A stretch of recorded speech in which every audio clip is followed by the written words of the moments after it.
Welcome everybody to the Telstra event series for today. It's a fine Tuesday, and we're here to find out how financial institutions can compete with data analytics. So welcome, it's great to have you on board. My name is Kristen Bosenberg, and we're broadcasting, if you like, out of the Telstra Experience Centre in Sydney. And I just want to take you through the platform very briefly, because we're going to be using the platform for the next hour. So if you have a look at your platform, there are different widgets that are available to you, and if you have a look at that, you can see the speaker bio, for example, for Rocky Scopoletti. You can also see some links to download the research that he has conducted, and it also gives you the opportunity to ask questions throughout the event. So it's a great platform for you to ask questions to Rocky, and we'll get to some of those questions through the presentation, and we'll also leave some time at the end so we can all ask Rocky his opinion about what's happening in the market. So please keep that in mind, and if you want to join the conversation, we're also on Twitter under the hashtag Telstra Virtual Events. So today we're looking at a recent study done by Rocky Scopoletti called Analyse This, Predict That, and Rocky is Telstra's financial services thought leader. Rocky's Telstra's banking, finance and insurance industry lead. He also leads Telstra's team of industrial specialists, industry specialists, and they cover a whole range of different verticals, including media and entertainment, retail, health, education, manufacturing, as well as transport and logistics. But importantly today, he's going to be talking to us about his research in the financial industry, and with his report, Analyse This and Predict That. So I welcome Rocky to the session. Before we move on, I just wanted to remind people, you may have started playing around with different widgets. If you do open one of the widgets within the program on your PC or Mac, just remember that you can resize the window at the bottom right-hand corner of that widget, and you can also move the widget by clicking on the blue tab. And if you're joining us from your tablet, you can do that as well using your finger, and you can use pinch zoom to resize the widget. But I'd like to welcome Rocky to the event, and I was hoping you could take us through some of the industry insights you've got from your paper. Thanks, Kristen, and welcome everybody. It's a pleasure to present for this virtual event.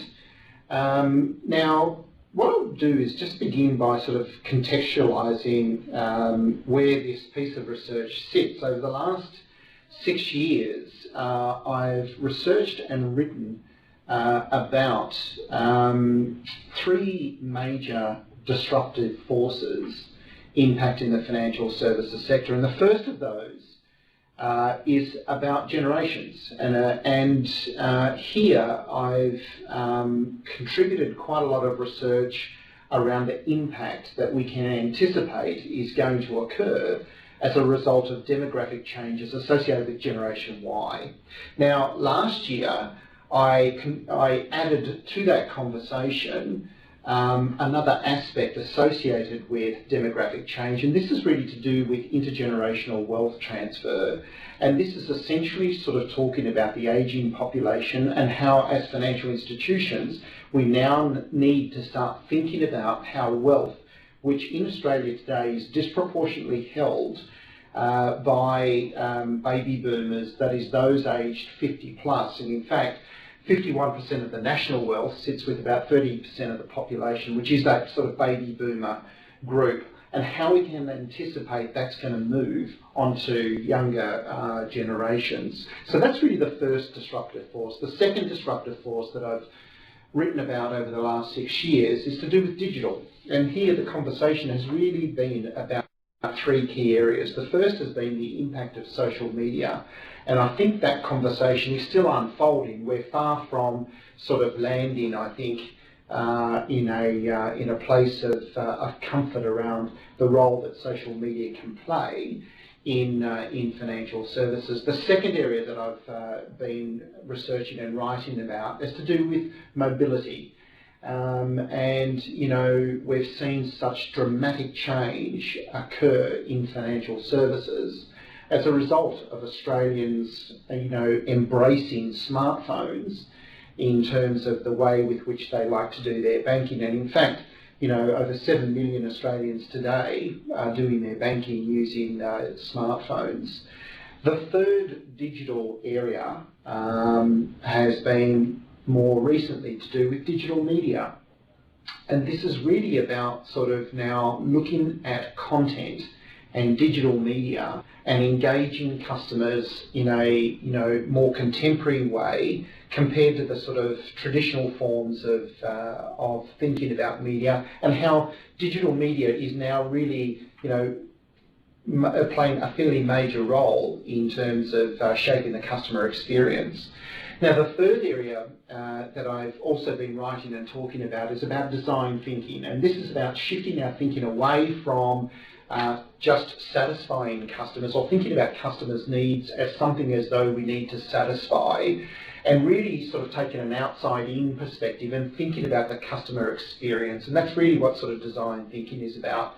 Now, this piece of research around data and analytics, the way I sort of talk about data and analytics is it's not a disruptive force unto itself, but it needs to be thought of as an accelerant. In other words, if you were to take sort of data and analytics and add it to demographic change, to digital, or to design thinking, it will increase disruption exponentially. And so that's really sort of how we need to sort of think about data and analytics.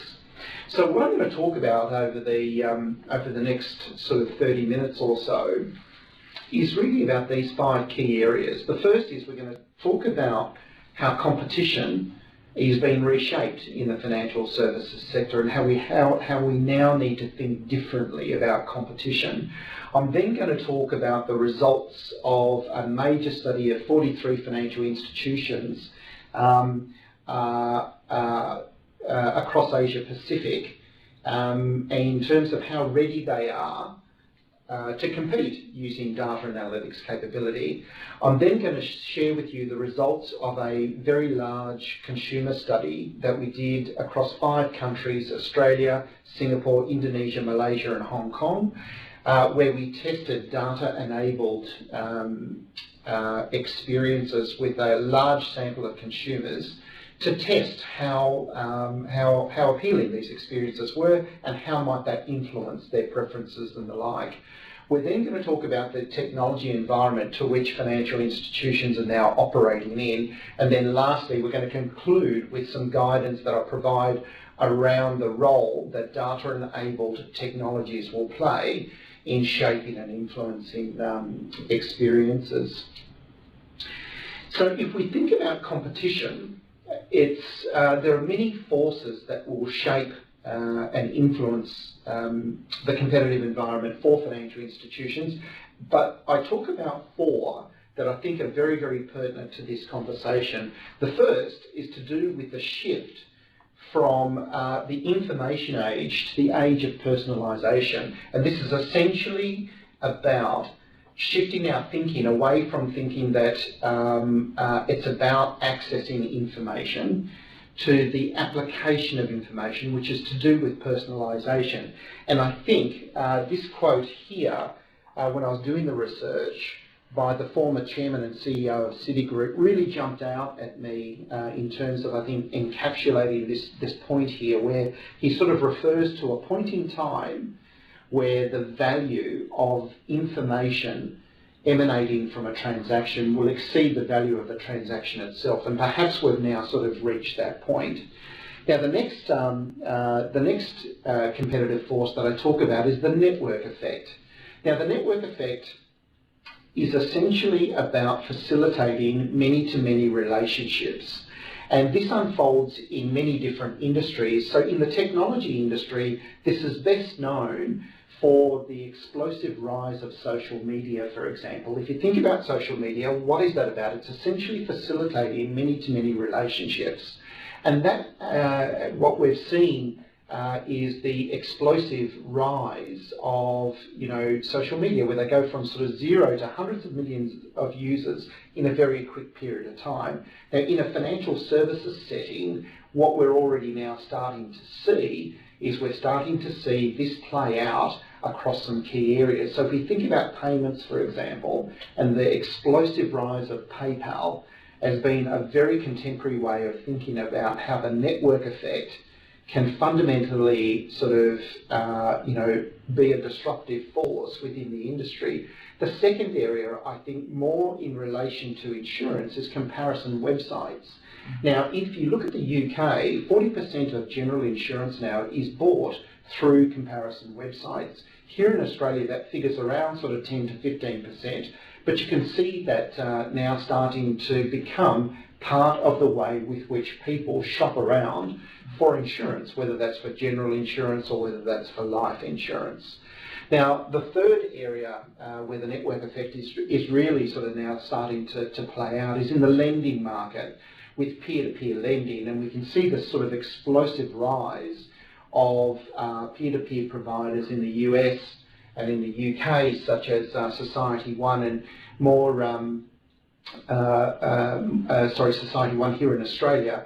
And we can sort of see how this is now facilitating a new model for how investors can and are prepared to lend money for a more attractive rate, and where borrowers are happy to borrow at attractive rates for either personal or for small businesses or for mortgages.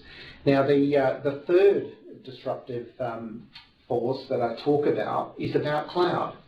And here the conversation is really about saying the time's now come for us to stop thinking about cloud as though it is something associated with technology. We've now got to think about cloud in the context of business models.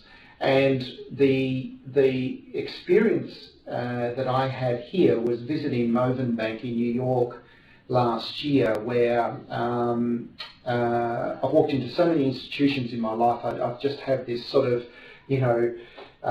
this expectation of what it's like when you walk into a financial institution. And when I visited Moven Bank, they're on the 11th floor of this building on the east side of New York, unmarked or unsigned from the outset. The elevator doors open. There were 5 workstations, in an area probably 20 metres square.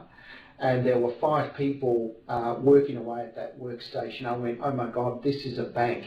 This is a cloud-based mobile bank.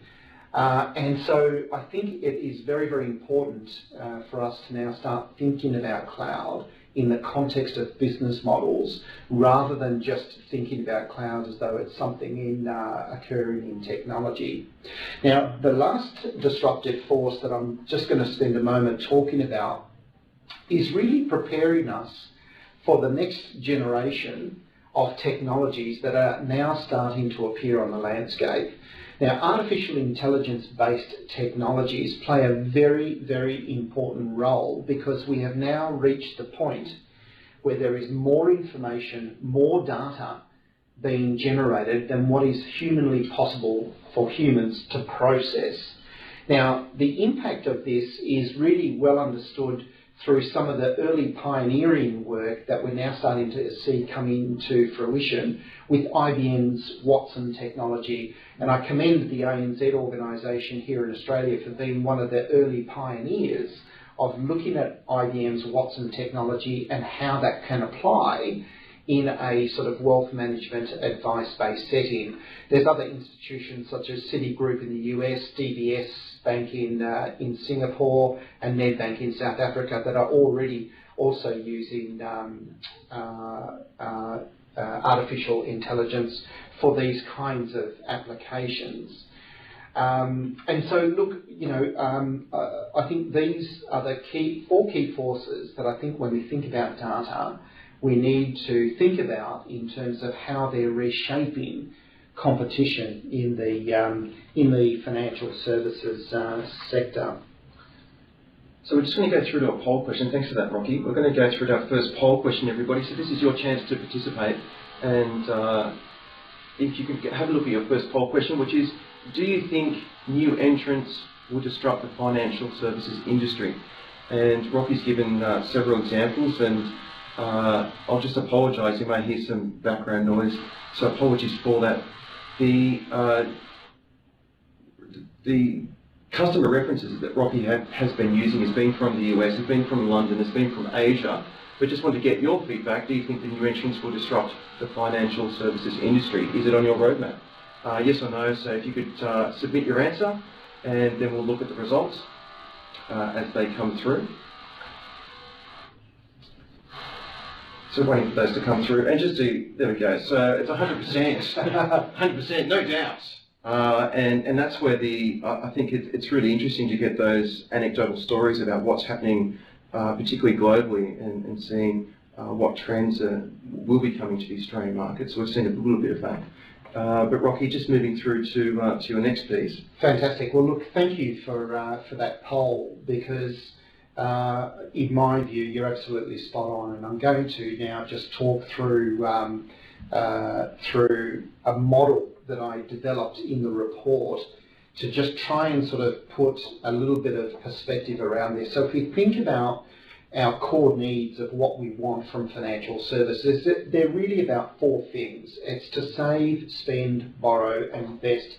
Those four core needs haven't changed for centuries, but what has changed is how we are engaging in financial services. We've seen more change in the way with which people engage financial services in the last 5 years than what we've actually seen in hundreds of years beforehand when it comes to needs. So when you look at this data, what this is actually sort of doing is it's showing you the distribution of wealth in Australia, and it's showing you the distribution of wealth by demographic group. So if you look in terms of deposits in the save category, here you can sort of see that 66% of deposits in the country are held by those who are aged 50 years plus, 43% in terms of spending. And then when you think about sort of borrowing, you can see that Gen X represent about 47.8% of borrowing, and then when it comes to investing, you can sort of see that 65% of investments are in the 50 plus category. Now, the two disruptive forces that I talk about is firstly this intergenerational wealth transfer coming in on the right hand side, and this is what I mean about when it comes to thinking about the disruptiveness of demographic changes. We need to think about that much more broadly than just sort of something that's going to occur with Generation Y, because wealth will move in accordance with the ageing population. And in fact, in the work that I did last year with Deloitte, we predicted that generations X and Y are going to rise from holding 36% of national wealth in Australia to 70% of national wealth in the forward period. Now, coming in from the left-hand side, this is to do with digital. And what I talk about here is to sort of say we are now dealing with two generations who have now grown up, who only know the world digitally. And a great sort of personal experience I've had with this is just watching my 13-year-old daughter start secondary school this year, and everything is on the tablet. There is no textbooks, and it's absolutely amazing to watch her grow up and learn. And you can't help but think, when she turns 18, when she starts making financial decisions on her own, you know, her influences and her preferences are going to be so influenced by the environment to which she's grown up in. And that's what we mean about technology proliferation. Now, where this is all sort of coming together is this sort of disruptive zone focused around generations X and Y. And again, using these sort of two major trends coming in from the right and from the left. And what we can see by no surprise is that where disruption is occurring and where these new entrants are positioning themselves is squarely in generations X and Y. Now, the interesting part about just the brands that I've put up there are these are not financial institutions. These are not organisations that have been around for 100 years. These are outside organisations that have found a value proposition and are targeting the industry. Now, to sort of close out this part of the conversation, I'll just share with you the results of a study that I saw in the US. And the study involved 10,000 Gen Ys, and there were three really key insights that came from that study. Basically, so the first is that 1 in 3 Gen Y in this study believe that they won't need a financial institution in the future. 1 in 2 are more excited about innovation coming from PayPal, Amazon, Google than what they are from their financial institution. 2 in 3 believe that innovation in financial services is going to come from those kinds of organisations, and so this is a major area of importance to financial services when we think about demographic change, when we think about digital, and when we think about design thinking. Data, as I referred to at the start of the presentation, is an important accelerant into bringing these into fruition. Just a question that we've had come in, Rocky. So somebody who's joined us was thinking that they will see this change coming through more in the supermarket industry rather than new payments people. I mean, do you think that speaks to that generation? Look, absolutely, because let's think about this. Now, all of you on this virtual event will appreciate this. Anyone who's got kids and has been to a supermarket will know that the trolley is generally full or fuller than someone who's at the baby boomer or at the or lives on their own.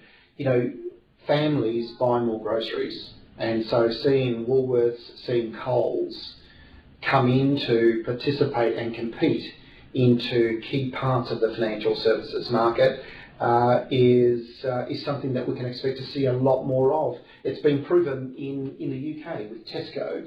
Financial services is the largest contributing part of the Tesco business in the UK.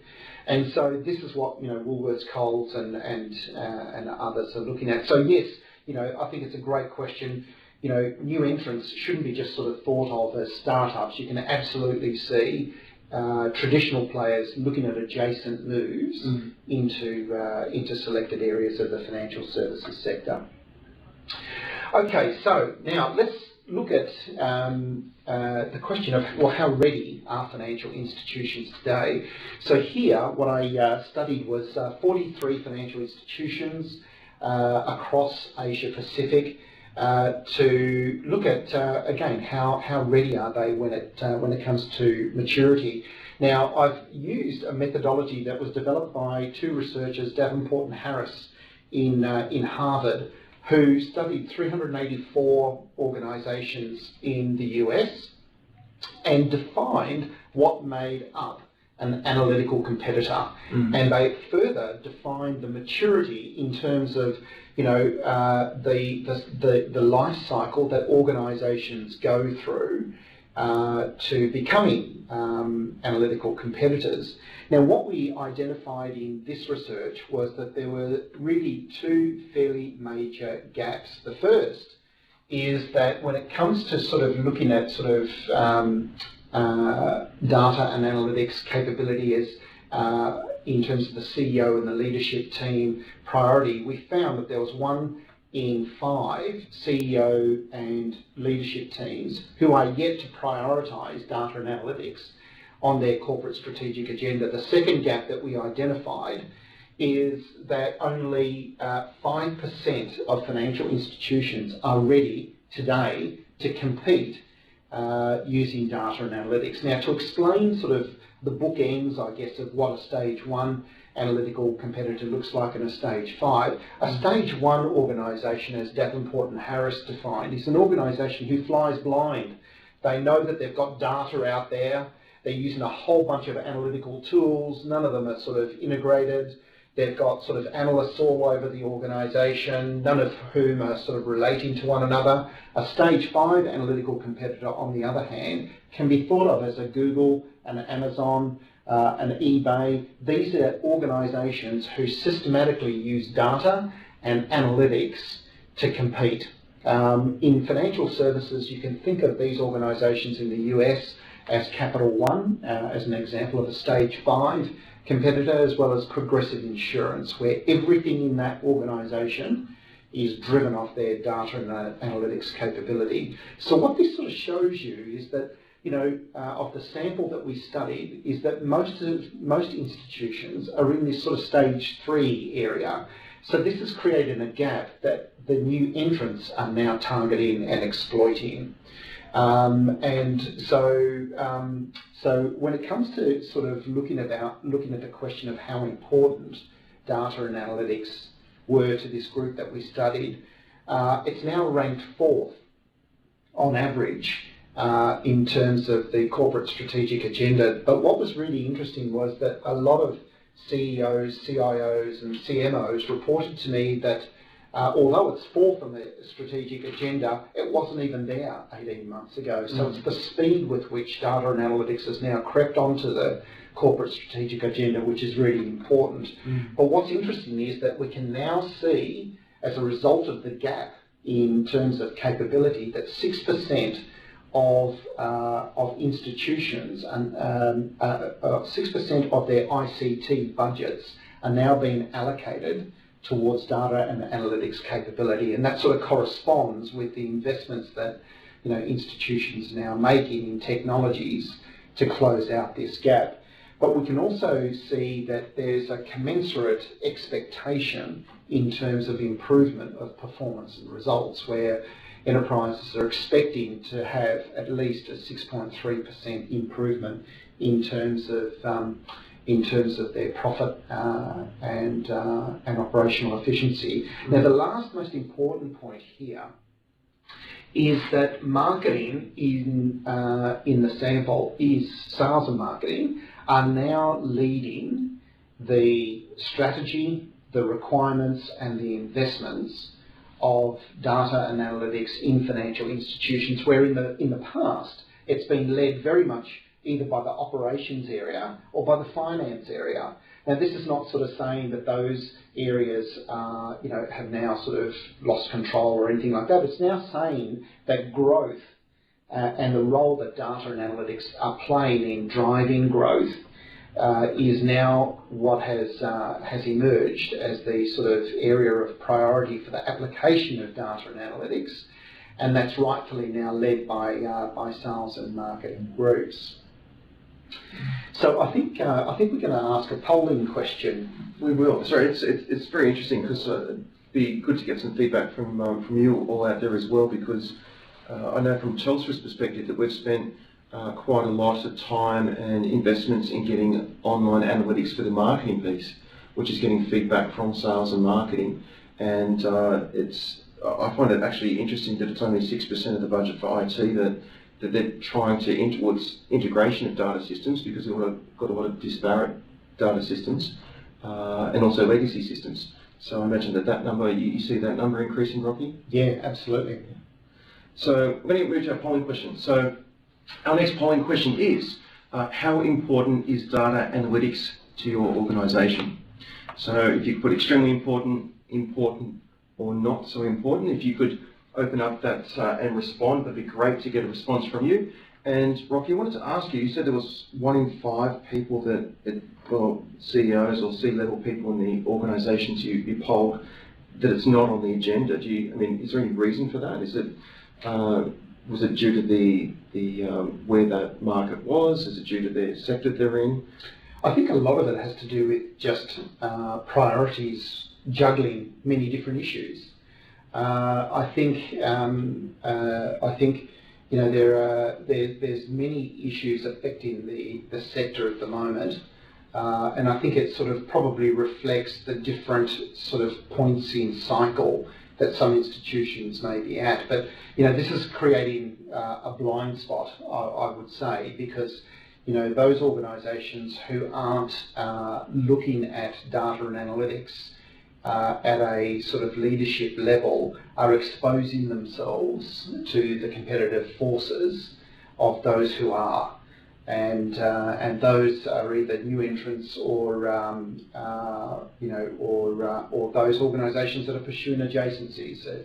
It's how organisations will compete based on the substance of their data and analytics, and I think they will become more vulnerable over time as they don't, they simply won't have the capability. And the best example I was given about this when I was doing the research was that I was asked when I asked a stage 5 analytical competitor about why they thought they could outcompete others, and those of you that might know me know that I wear glasses, and he asked me to take my glasses off, and he sort of said, simply because we can see things you can't.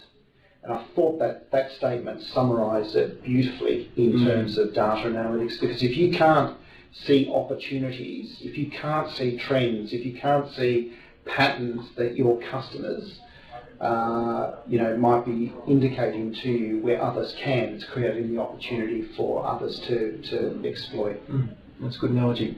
Okay, so we'll move on to the results of the poll question, and there you go, around about half of you thought that it was an extremely important part of the organisation, and interestingly 12% thought it was not so important. And to that point, Rocky, I wanted to ask you, what are your ideas on smaller institutions against larger institutions? Do you think that the smaller institutions think that this is more, sort of the big players, the big boys end of town? Yeah, look, we're going to have that conversation, because I think there is definitely that perception, and I say it's a perception, because I think in the past, perhaps data and analytics has been thought of as something that is really, capital intensive, and I think that's the myth that we need to sort of dissolve here, is that this is really about the cloud. And cloud can afford, organisations of, many different sizes and shapes to participate, and so I think that's a very important sort of area that we will talk about. Okay, so let's hop on to now looking at what customers think.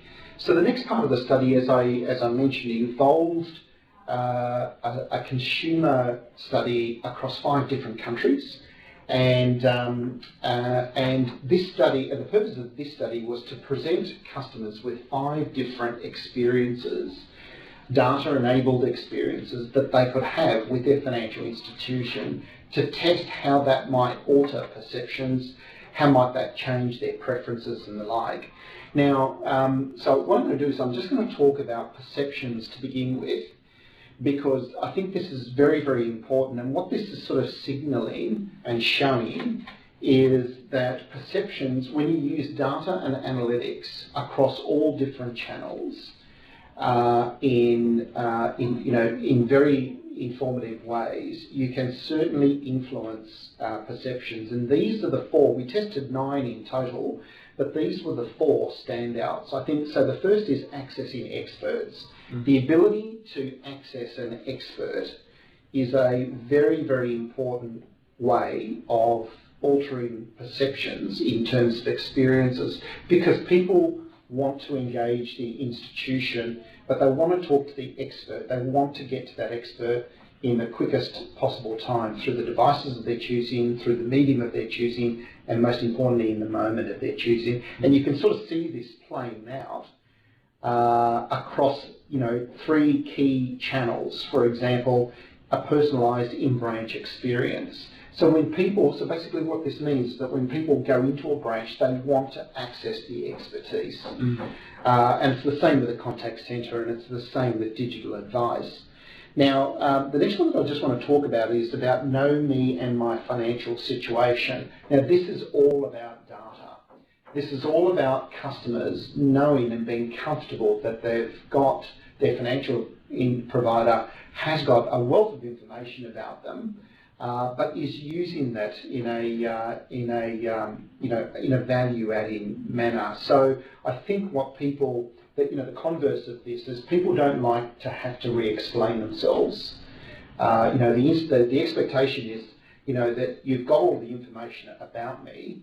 I just want you to use it in a very intuitive way, and then tools and to help me save, spend, borrow, and invest, I think is quite critical. Now, what this shows you in terms of the results is we tested each of these concepts in terms of their level of appeal, and what this sort of indicates to you is that about 1 in 3 to 1 in 2 people across those 5 countries found these concepts of data-enabled personalised experiences appealing. And just to sort of explain what they are, a personalised in-branch experience is essentially about, you know, the concierge and the team knowing that Rocky's just walked in the branch, knowing who I am in the context of my relationship with them, rather than me having to explain that to them. And it's the same with when I engage through a contact centre. You know, once I give an institution my user ID and password, well, the context of my relationship with them should be known so that they can prompt me to say, we noticed that you have a application for a mortgage with us. Would you like to talk to an expert about that application proactively, rather than making me go through the sort of menu of 5 different options? So it's moving away from a command kind of structure to a much more sort of you know, personalised and virtualised experience. So so from here, basically, what we you know, what we can sort of see is that, you know, is the importance of all of the channels. And I just want to pause on this moment, because what I talk about in the report is that there are 3 competitive advantages that financial institutions have that new entrants don't have. Mm-hmm. The first is you've got trust. Yep. Trust is something that needs to be earned. It's not a right. It's not something that's given just because you've opened up shop. You have to earn it. Financial institutions today have trust, where new entrants don't. The second area of competitive advantage that you have is you've got existing relationships. You've got so much knowledge, and you've already got these customers, and you've got all this knowledge about them that new entrants don't have. And the third competitive advantage that you've got is that you've got established channels. Now, this is a very, very important point, because what the research shows is that there is no substitute for personalisation, irrespective of what channel the customer uses. This isn't just about data and analytics, isn't just about online. It is absolutely about a physical environment in the form of a branch, and it is absolutely about contact centres as well.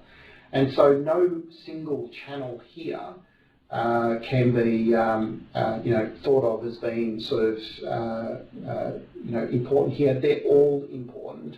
And so, you know, trust, existing relationships, and multiple distribution channels are the 3 sources of competitive advantage that existing financial institutions have that new entrants don't have. Do you think, Rocky, on that trust element, do you think that some of the banks and financial institutions have overvalued their trust at all? Because, I mean, I see that the younger generation coming through, and what they're doing is they're transferring their trust from Google and Amazon and their online experience into their financial portfolio, which I wouldn't have expected years ago to happen. But I see it happening now. I mean, do you think that there's a...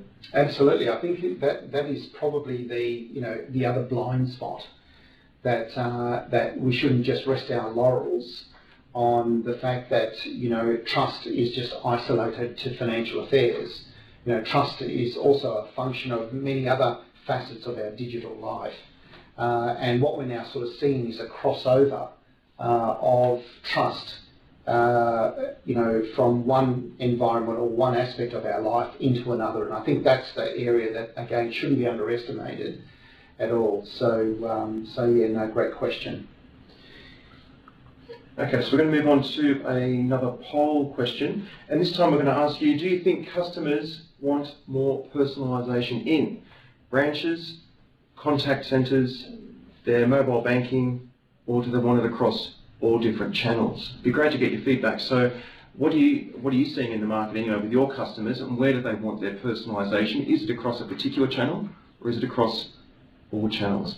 And as we're waiting for that poll result to come through, we had a question also come on, Rocky, and somebody asking about, we're talking about the comparison websites in the UK, and they've got 40% of the market, and here we're still, I think you're saying around about 10%, but do you see that comparison rate growing, particularly in that insurance space, and do you see it growing in other areas as well? Yes, is the answer, and I think you know, I think there are already many good comparison websites that are being heavily marketed in Australia for a whole variety of reasons. I think also, you know, Choice and some of the other, you know, groups, stakeholder groups have done, you know, a major sort of promotion, marketing, encouraging people to use those sites for credit cards, for, you know, for personal loans, for now life insurance. And the research that I did a couple of years back, what we saw was a significant spike in people's desire to use comparison websites for life insurance, which traditionally, you know, has been quite stable in terms of our relationship. So yes, absolutely. I think, you know, comparison websites, I think, have a long way to go. And I think, you know, we can expect to see them being or offering services more comprehensively and broadly across financial services beyond just insurance. Okay, so going through the poll results, there we go. Almost 3/4 of the group saying that you're seeing personalisation requests or needs across all channels, and then the next response about a fifth with internet and mobile banking. But it's a very clear move away from the branch environment and contact centre environment. And look, you know, that's a great result, and it's great that the audience sees that, because again, the contact centre is an interesting area. We sort of tend to sort of look at the contact centre as sort of something that's just about voice. And what I talk about with financial institutions is the contact centre is far from over. What we need to do with the contact centre, though, is it needs to be renovated, and it needs to be renovated to now receive communications that are coming in from customers who are using a wide array of different devices. They're now using a wider array of different communication mediums, from text to voice to data to video. But the contact centre plays a pivotal role in orchestrating and choreographing the experience, because it is what will direct that customer inquiry to connect to the expert, which is essentially what customers are saying that they want. So, you know, I think the contact centre has got a long way to go. And I think, you know, the shift and the trend in moving branches from a transactional environment into a sort of consultative sales and service environment will also see that that branch experience and personalisation play out. Okay, look, in terms of the technology environment, I'm just going to bring this together into a sort of framework to help sort of explain what I call cloud-delivered analytics. As we shift from, you know, the information age to the personalisation age, we can expect that communication technologies are enabling us to now capture a lot more information about customers and, you know, and their needs and the like. And so it's now enabling us to digitise a lot more of the workflow that in the past has been fulfilled using paper or using sort of, you know, logistics processes and the like. But when we think about our cloud infrastructure, we need to think about this in the context of the way with which we store data, because if you look at a stage 5 competitor, typically they've got an enterprise-wide data architecture, they've got a group-wide data ICT infrastructure, from storage right through to the way with which they're using common analytical tool sets across all of their data sets, so that they can see patterns of data pertaining to the one customer that in isolation may not give you the insights. And then most importantly, then the connection into the CRM systems and the front of house systems to enable, you know, someone in the front of house to then action and then create value as a result of that. So I'm now sort of just going to sort of bring the discussion into a summary, and I want to talk about 3 data-enabled experiences that I've created in the report to sort of bring this together. The first is about contact.me, and this is essentially the conversation I was having before in terms of sort of saying the contact centre has a pivotal role in terms of thinking about communications and the orchestration of communications to deliver much greater degrees of personalisation. The second is branch.me, and in branch.me what I talk about is really about how we can now make the connection between personalisation through, having customers opt in for free Wi-Fi and connecting applications that customers might have about you, your organisation, into the in-branch experience, whether that's through the digital media or directly into the CRM systems. And then the last one that I talk about is called digital.me. Now this is a very important one. What we can expect here with digital.me, what this is sort of saying is that Australians have now decided that the mobile smartphones are the way with which they want to do banking, and that story has largely been transactional based. It's all been about how do I pay for stuff, how do I transfer funds, how do I check accounts and the like.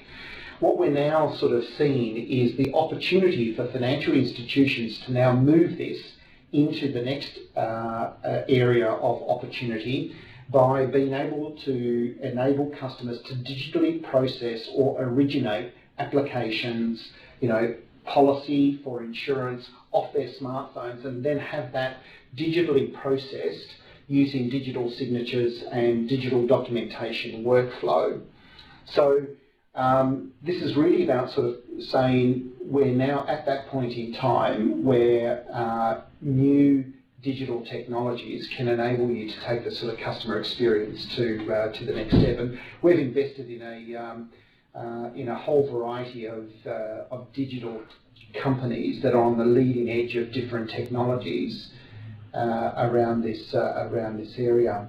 So I'm just going to sort of now summarise.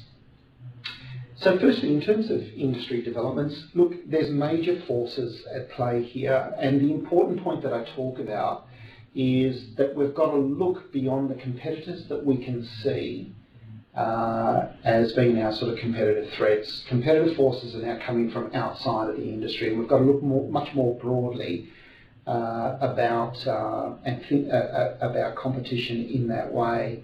We've got to think about those sort of four forces: personalisation, the network effect, think about cloud and its impact as a business model, and new and emerging technologies based around artificial intelligence. When it comes to the next generation technologies, context awareness, predictive technologies are going to play a critical role, but right across all channels. Again, this isn't sort of a story or something that we just think about in terms of the online channel. It has opportunity for the industry right across all channels. And really, this provides opportunity for the industry to create value in key different ways, and it helps you improve the performance of your businesses and interactions with customers. It helps you create new and engaging services, and helps you to participate in new and emerging domains in terms of creating lifestyle-based services to help customers save, spend, borrow and invest. Well, thank you, Rocky, for going through the presentation. We've got now plenty of time for questions and answers that you can ask Rocky. And I wanted to go back, and while we're waiting for some of those questions to perhaps come through, Rocky wanted to talk about the types of enabled experiences. You were on one of the previous slides about the contact me, the branch environment, and the digital environment. We know from some other studies that Telstra's been doing, particularly in retail, that the bricks and mortar is still complementary, and people using bricks and mortar as well as the online environment. Do you see that online? Do you still see that as an important mix for the banking institutions? Because if the environment's going to change, we're going from a traditional branch environment to an environment where people can do their shopping and do their banking in the one place. Do you see that as perhaps a channel advantage for those late movers in the market? Look, absolutely. As I mentioned before, I think having multiple channels, I think, is an absolute advantage that 20th century institutions have over the 21st century institutions, and that's because we are very much about omnichannel shopping, whether it's buying financial services or whether it's buying a new suit or something else. the physical experience still plays a very invaluable role in terms of financial services. But what I think is important is to acknowledge now that customers are more likely going to be searching for information about your organisation, your products and services online. When the involvement gets to a stage where they might want to ask a few questions, that's when the sort of click to chat, click to call, the contact centre part kicks in. And then when the involvement becomes a high involvement, where they actually want to talk to a person, I think the physical branches play an invaluable role in it. I think what people don't want to do is they don't want to go into a branch and they don't want to have to stand in a queue. They want much greater degrees of personalisation. They want the context of their relationship known to people to whom they're engaging within the branch. So I think all channels are really critical, and I think the branch absolutely has a very major role to play, and that's certainly what the research shows. Can I just ask to that point, because you've done this research in several countries, predominantly in Southeast Asia.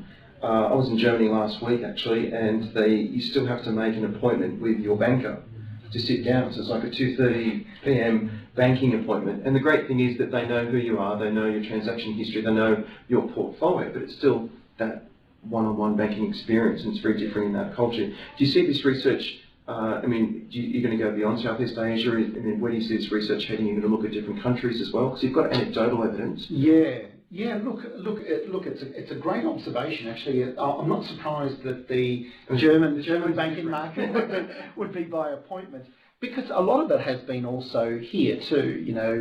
We do make appointments to go into a branch, or we do make appointments for mortgage lenders to come and see us in our home. I think but I think we're a lot more relaxed and less structured, perhaps, than some of those other countries. Look, Asia. It is predicted that Asia will overtake the US as being the largest wealth management market by 2015.